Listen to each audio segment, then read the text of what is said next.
1989-yil 21-oktyabrda o'zbek tiliga davlat tili maqomi berildi.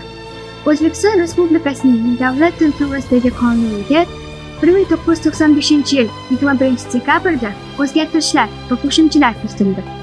Yangi tahrirdagi qonun 24 moddadan iborat. Birinchi modda.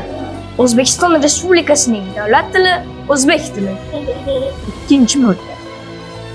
O'zbek tiliga davlat tili maqomining berilishi respublika hududida yashovchi millat va elatlarning o'z ona tilini qo'llashdan iborat konstitutsiyaviy huquqlariga monelik qilmaydi.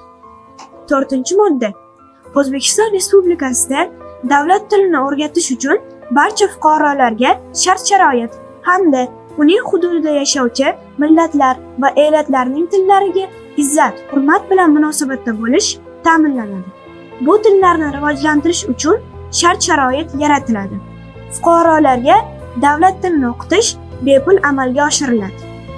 8-modda. O'zbekiston Respublikasi qonun hujjatlari, davlat hokimiyati, boshqaruv organlarining boshqa hujjatlari o'zbek tilida qabul qilinadi va e'lon etiladi. Bu hujjatlarning boshqa tillardagi tarjimasi ham e'lon qilinadi. 10-modda. Korxonalar, muassasalar, tashkilotlar va jamoat birlashmalarida ish yuritish, hisob-kitob, statistika va moliya hujjatlari davlat tilida yuritiladi. Ishlovchilarning ko'pchiligi o'zbek tilini bilmaydigan jamoalarda davlat tili bilan bir qatorda boshqa tillarda ham amalga oshirilishi mumkin.